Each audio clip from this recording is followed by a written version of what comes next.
kanalo žiūrovai. Sveiki bičiuliai. Čia kulinarinis kanalas Vyriška virtuvė.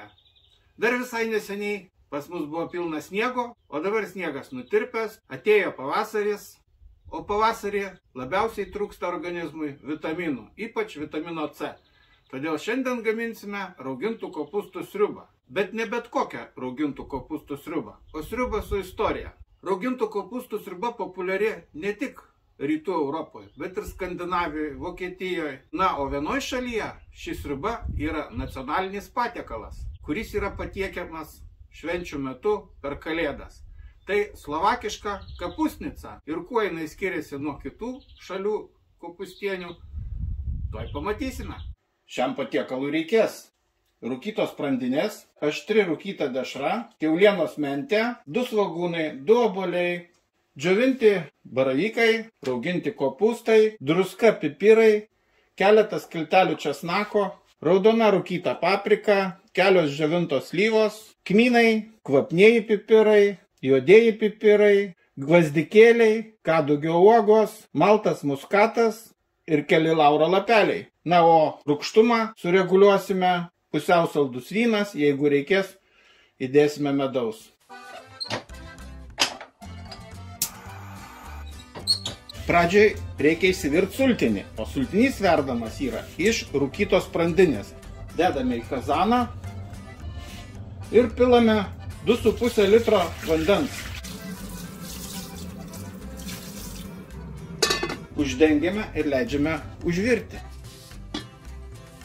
Užvirus sultiniui reikia sumažinti ugnį ir ant mažos ugnies dabar verdame valandą laiko. Man patinka toks gamybos procesas. Nieko pjaustyti nereikia. Galime susitrinti, susismulkinti česnaką. Praėjo valanda, kaip verda sultinys, išimame rūkytą sprandinę. Dabar sudėsime likusius ingredientus. Kopūstai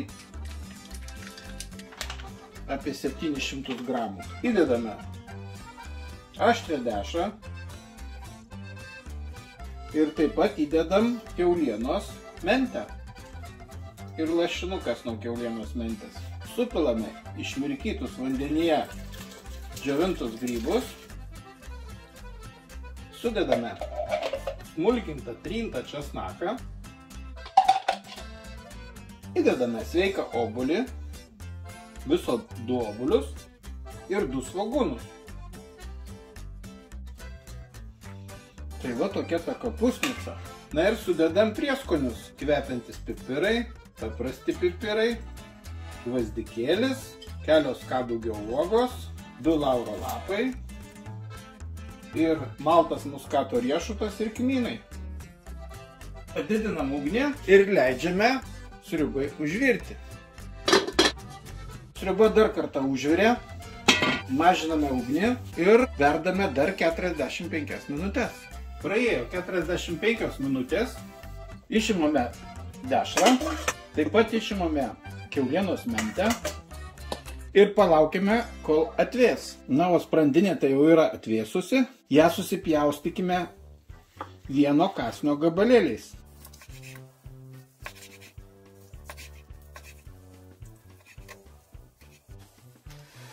Sudedame atgal į sriubą. Ta patį padarome su dešra.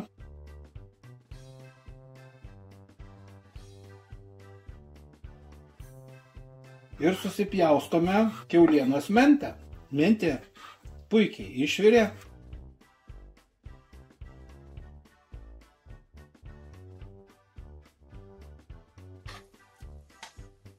Paragaukime, ar nieko netrūksta. Druskos tai čia tikrai netrūksta. Tai druskos nedėsim. Gal truputėlį pipirų reikėtų. Daug nededam, nes aštri rūkyta dešra suteikė šiai sriubai lengvo aštrumo. Įpilam 1 taurę vyno. Sudedam džiovintas slyvas. Ir suberiame rūkytą saldžiąją papriką.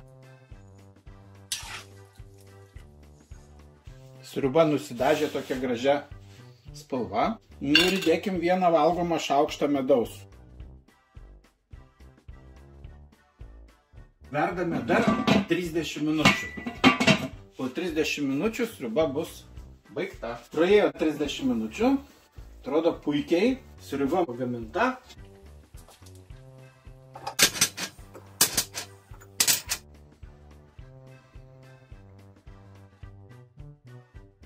Uždengiame ir leidžiame pastovėti 10 minučių.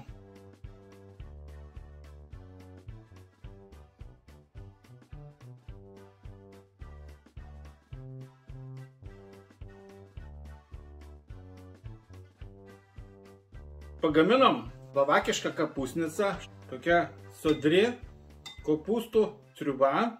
Į slovakų kapusnicą nesideda visiškai jokios daržovės, tik tai rauginti kopūstai, rūkyta mėsa, dešrelės, ir šviežia mėsa. Paragaukime šią sriubą.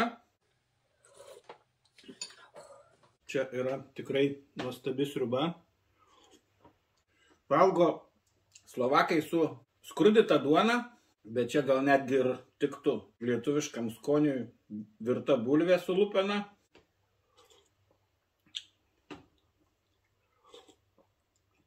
Kokia rūgštelė. Jeigu slovakai čia sriubą valgo švenčių metu per kalėdas, tai manau, kad jinai labai gerai tiktų ir po gero baliaus. Pavasarį, kai organizmas reikalauja vitaminų, manau, šita sriuba turėtų visiems patikti. Juolab, kaip matėt, tai labai nesudėtingai daroma sriuba, bet viskas čia yra prieskoniuose. Aštri dešra, rūkyta, jinai priduoda sriubai aštrumo. Labai puikia sriuba. Nudžiovinti grybai tai čia pridavė tokio miško skonio. Puikia sriuba. Turbūt supratot, kuo jis skiriasi nuo lietuviškos kopūstienės. Ši sriuba tikra pasaka. Tikra atgaiva kūnui ir didelis džiaugsmas pilvui. Visiems rekomenduoju pasigaminti tokią sriubą. Slovakiška kapusnica, nes skonių čia yra be galo daug ir visai nesunku pasigaminti.